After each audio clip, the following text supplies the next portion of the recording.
How much does it matter if Christians live together before marriage? It's going to be 3, maybe 4 weeks. The title of this particular teaching this morning, Why People Cohabit Before Marriage, and Are These Reasons Viable? I think you noticed when I prayed sitting on the steps, this idea of the way we think as Christians and how quickly the lines blur between the motivations and desires and plans in the secular mind and the Christian mind. I've said it in my Christian ed class, and I shouldn't do this. I don't have time to do this. Don, what are you doing? This is the world's system in 3 steps. The ultimate authority are feelings. That's the ultimate authority. If I feel a certain way, then to be true to myself, that governs my life. The ultimate authority are feelings. The ultimate goal is happiness. And the ultimate sin are absolute value statements. If you remember those 3 things, the ultimate authority is feelings. The ultimate goal is happiness. The ultimate enemy are absolute value statements. That is our culture. Christians who wouldn't dream of robbing a bank or watching pornography more and more line up with that system. Feelings are the ultimate authority. Happiness is the ultimate goal.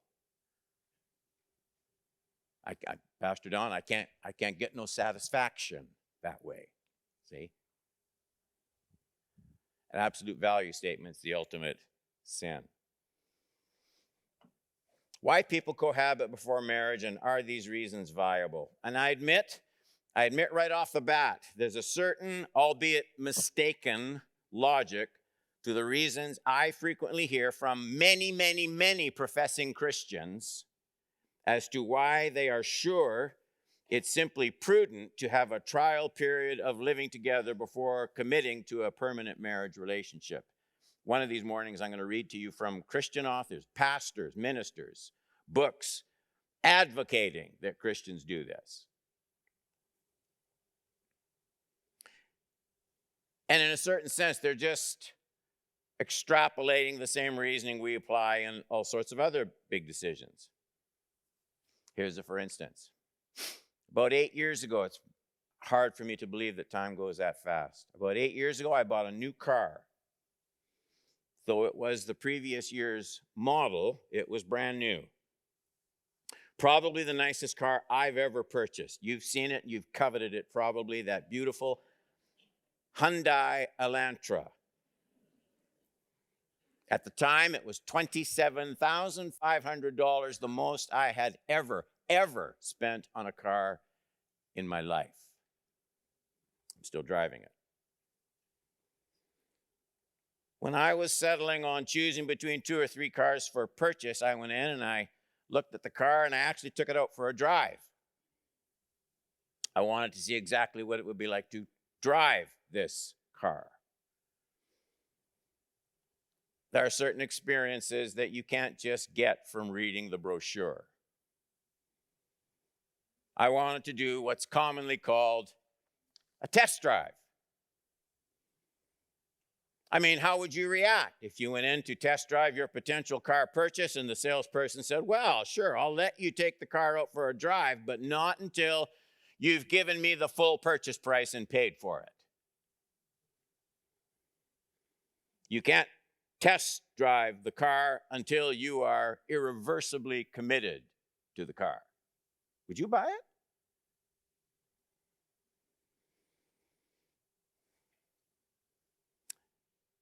You'd probably say, well, the reason I want the test drive is so I can see if I really want to make the commitment of owning that car.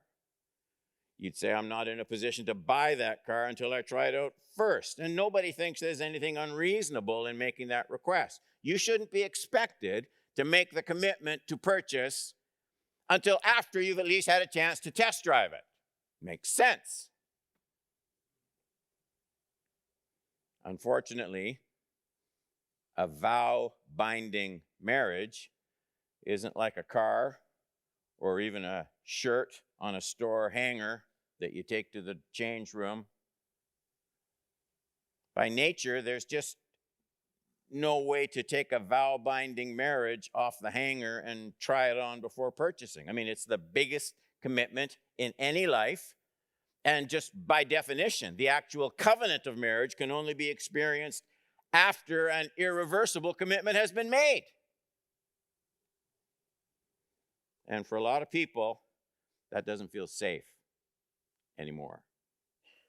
It sounds like a kind of trap where you can't see what the choice is really like until you can no longer get out of it.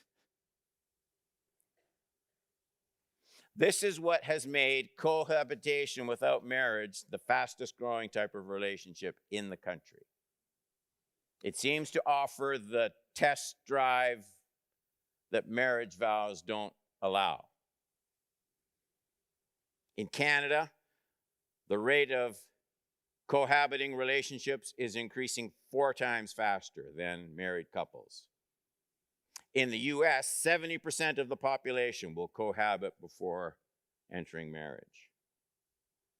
And a very high percentage will marry someone other than the one they are cohabiting with. Not surprisingly, as the church so typically seems to follow culture's lead, the same argument is widely accepted even among people who think they're disciples of Jesus Christ.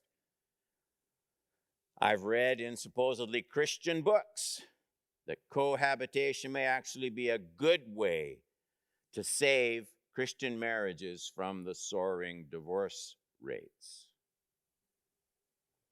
And if marriages are eventually saved from divorce, then God must be pleased with the cohabiting arrangement.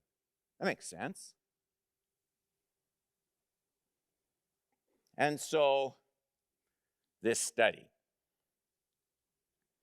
Does this kind of reasoning stand up? Is it true, first of all, to God's revealed will in Scripture? We're not doing that today. We'll do that farther down the road.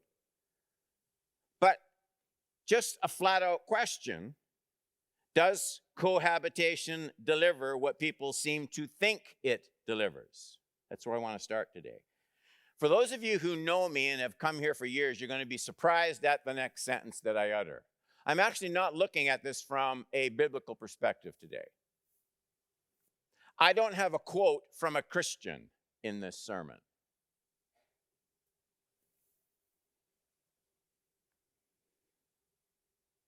I'm absolutely convinced that we're not being given the straight bill of goods. I'm convinced over and over again that when God's ways are turned upside down, it's not just some religious rule book that's violated, but God's created order gets all messed up. Our physical lives in this real world will never thrive violating God's will. So by nature, this opening message will be different from my typical teaching pattern for sure. Most of the data I want to pull forward today isn't from Christian sources. Almost none of the statistics is made from inside the community of faith. Everybody understand what I'm doing here? All that is deliberate. What I hope we all see when we leave this service this morning is the fact that the reliability of God's revelation isn't dependent on religious doctrine. That God's revealed will is open truth. It will stand up to any honest examination. What we're talking about here isn't true just because people of faith choose to abide by it. That's the reason for the different texture of this teaching. So please be patient with me. It's also worth noting that this is a relatively easy topic to study statistically. It has the two ingredients for strongly verifiable study data. There are an abundance of subjects to study. That's important. And two, this information has been collected over a very long period of time. Lots of subjects to study and a long time span in which to study it.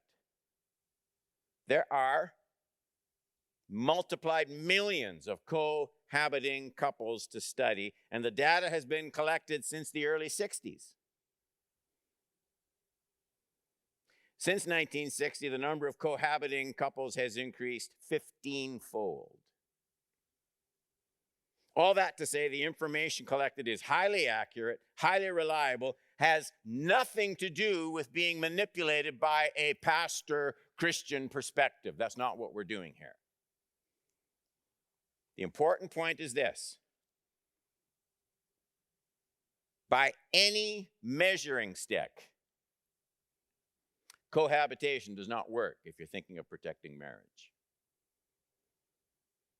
Overall, by any measuring standard, there are no positive features in the statistical data. This is not a religious conviction. It's an unbiased, universally observed fact supported by virtually all survey and all data. That's what I want to look at for just a little bit this morning. Point number, say it with me. Yeah, point number 1. Cohabiting relationships disintegrate 4 times more often than even the highest divorce rates. So please remember, when we talk about a cohabiting relationship, we're not talking about couples who've merely slept together. We're talking about couples who have moved in together, who have made the commitment of perhaps sharing a home together without marriage vows, sharing expenses. Those relationships, on the conservative side of the statistics, break up 4 to 1 more often than even the highest divorce rates recorded anywhere in the US or Canada. Now, what makes this sad fact so sad is another amazing statistics. The Pew Research Center in the US has discovered that millennials have a stronger desire for marriage than any previous generation alive. This is not my words. Because they've come out of homes that in record numbers have been shattered by divorce. And generations tend to be shaped by what they feel they have missed out on or been denied. So on the whole, millennials crave secure marriages. They fear bad marriages. They desperately fear bad marriages. They feel they must get it right when they marry. They feel the pressure is on. They simply can't afford to make the same mistakes as many of their parents. And cohabiting seems to offer the best chance of learning the ropes of the marriage relationships while still allowing the chance of an easy exit if things don't work out. Remember, the plain data reveals that the vast majority of couples cohabiting desire marriage and see their present cohabitation as a stepping stone to marriage. The Institute of Social Research at the University of Michigan, no Christians, notes that a full 75% of cohabiting couples are aiming at eventual marriage. And 62% feel living together before marriage is the best way to avoid that eventual marriage ending in divorce. But they're wrong. Statistically, they're wrong. Even if what they want is good, the way they're seeking it is disastrous. Remember, marriage requires things cohabitation does not. That's obvious. It's not rocket science. I mean, marriage demands something that at least one of the cohabiting partners wants to avoid. That's why cohabiting exists. And the easy out of cohabitation is the poorest training ground for the life till death commitment of marriage. You can't learn commitment in an uncommitted relationship. Everybody hear that?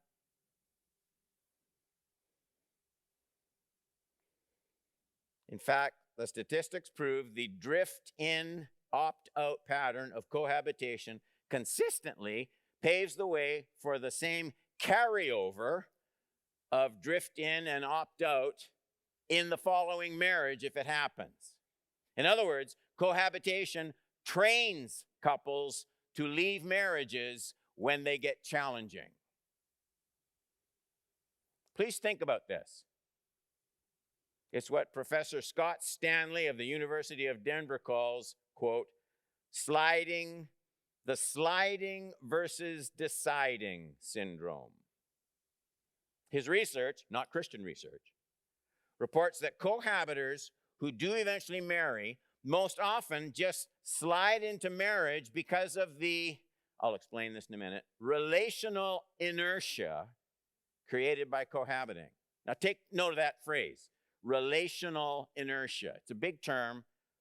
Simply put, he means cohabitation makes it more difficult to get out of a bad cohabiting relationship than out of a bad dating relationship.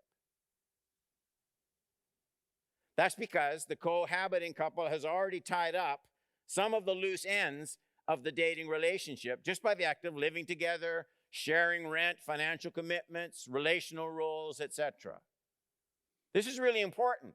Couples in a terrible relationship are less likely to end the relationship of cohabiting than that of dating. Dating, you just quit. In other words, cohabitation sets couples up for a bad marriage relationship in a way that typical dating doesn't. So this first point is basic to everything else. Does the experience of cohabitation teach couples things that will make them better spouses in marriage? And I'm telling you, there's no statistical evidence that it does so. None. We have an absolute answer to that question. The evidence is consistent across all studies, all surveys, and it's pretty conclusive. I don't want to bore you with quotes. Sociologists at the University of Chicago and Michigan state emphatically that, quote, the expectation of a positive relationship between cohabitation and marital stability has been shattered by studies conducted in several Western countries, including Canada, Sweden, New Zealand, the United States, and others. So this is the universal conclusion of their study. In their study called The Relationship Between Cohabitation and Divorce. This isn't at a Bible school, okay? The Relationship Between Cohabitation and Divorce, sociologists William Axon and Arlen Thornton conclude that people with cohabitation experience prior to marriage, get this, are 50 to 80% more likely to divorce than couples who have never cohabited. Did you get that? Should I read that again? These are sociologists. People with cohabitation experience prior to marriage are 50 to 80% more likely to divorce than couples who have never cohabited. Like, that's a significant statement. Do you see what he means? Like, quite shockingly, leaving out, just for a minute, leaving out all the godly principles and teaching about marriage and the help that you can get, leave it all aside. If you're sitting here and you want to increase the chances of your marriage lasting by 50 to 80%, all you have to do is don't do something. Don't cohabit. You don't have to do anything else. to increase the chances of your marriage lasting between 50 and 80% more, just don't cohabit before marriage. I don't think the church is getting that.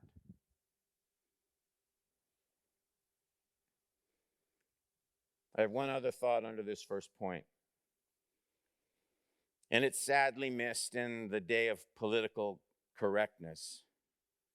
And it's this, that cohabitation is also the most sexist of all social relationships. I'm going to talk about this more next Sunday morning. I'm just touching on it here.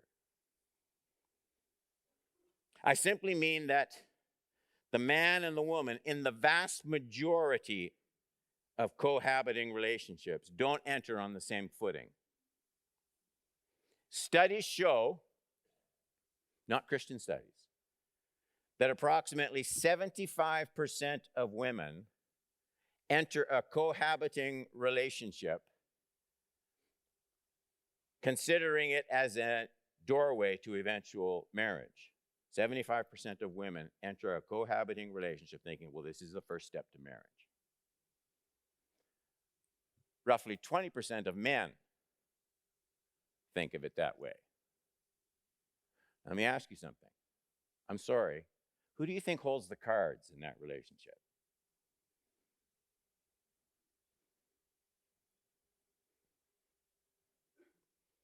Who do you think has the upper hand?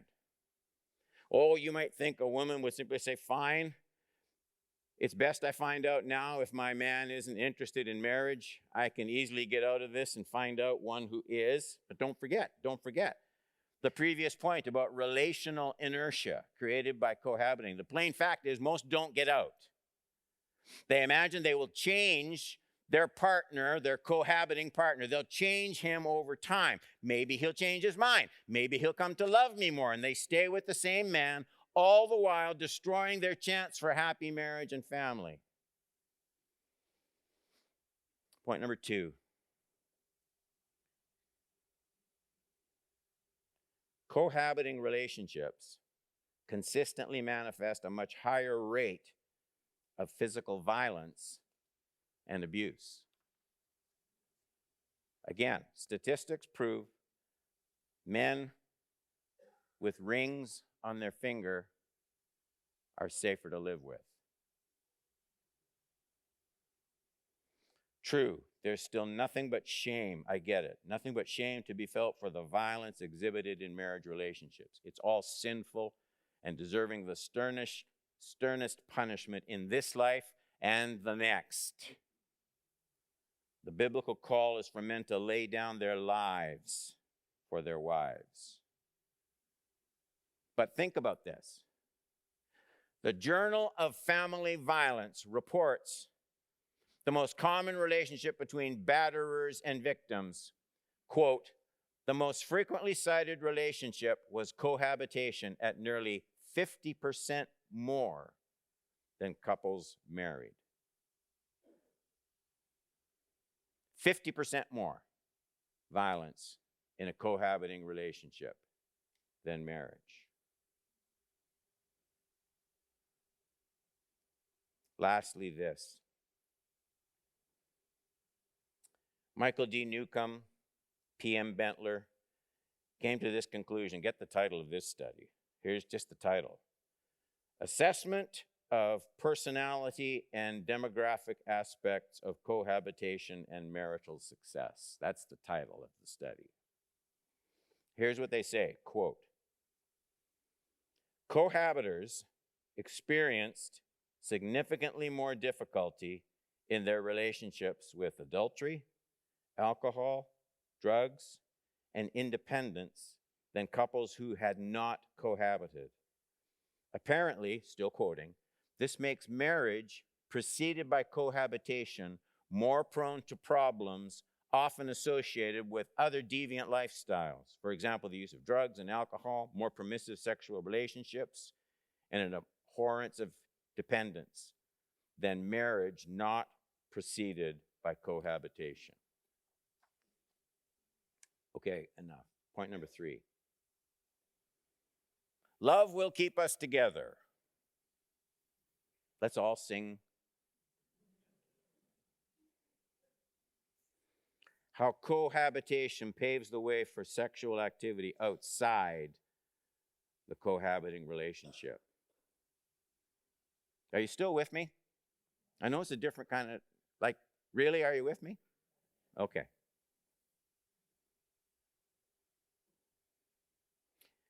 According to studies at the University of California, quote, the odds of a recent infidelity were more than twice as high for cohabitors than married persons. And here's the important point, quote, this held true even when researchers controlled for issues such as increasingly permissive values about extramarital sexuality. Given the direction the whole society is going, they said, we took that into account. The commitment mechanisms of marriage were the most obvious reason for the difference. More infidelity in marriages preceded by cohabiting relationships. More infidelity. Now remember, this is not some Christian radio program's conclusion. These are totally secular observations. It's the same conclusion of the American National Sex Survey. This has got your attention. Which found, quote, live-in boyfriends are more than 4 times more likely than husbands to cheat in the last 12 months. And live-in girlfriends more than 8 times more likely to cheat than wives in traditional marriages. The survey concluded that there is a relational clarity to marriage that affects not only both people in the marriage relationship, but also potential outside partners. A man or a woman with a wedding ring is more off limits than someone without.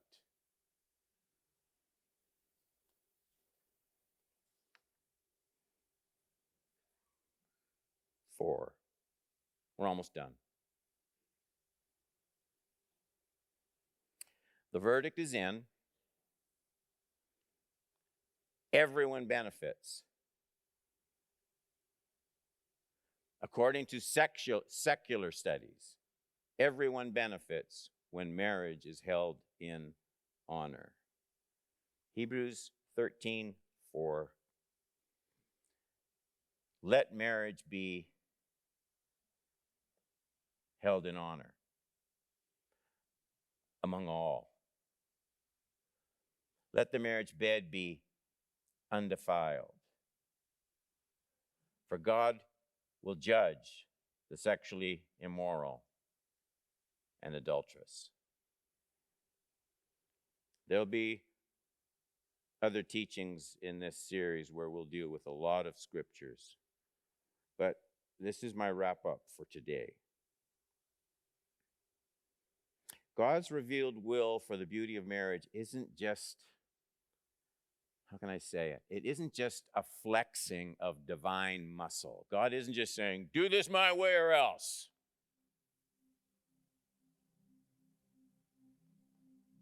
God's will is always a revelation of God's grace. God's will is always a revelation of his grace if we just see it that way. It's an expression of what works best and what fulfills most. Even for society at large, there's a common grace that preserves family life and decency. But for followers of Christ, there's more than that. There's something beautiful in that word, that one. Undefiled. It speaks of some kind of freshness, doesn't it? Purity. It speaks of something unpolluted. I mean, why would anyone prefer drinking contaminated water when you could have pure, clean water? Why?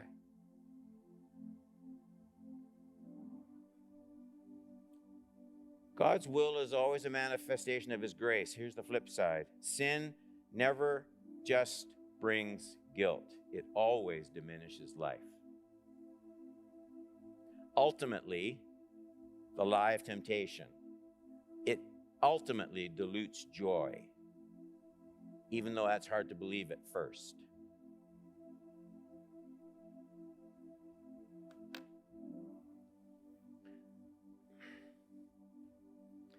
There is something, don't misread me. There is something even more important to keep green and pure than the environment. There's something even more important to keep green and pure than the environment. Marriage. Keep it pure and clean. I don't do very many weddings anymore. Staff does most of the weddings in the church. Probably Pastor Chris does most of them.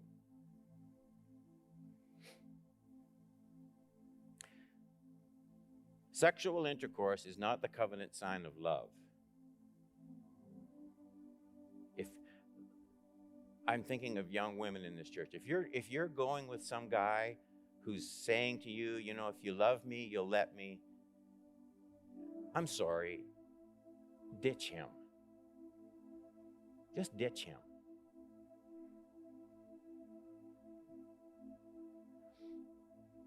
Sexual intercourse is the covenant sign of marriage, not the covenant sign of love. Now, one day, maybe you're here, young man, young woman, and the bride's coming down the aisle, and you got your groom standing here. Get this mental picture. Do you really want to come down the aisle? I'm talking to young women. Do you really want to come down the aisle and see your future husband standing here, and behind him, all the women with whom he did not keep covenant? Is that what you want? Like, is that the best you want for your marriage?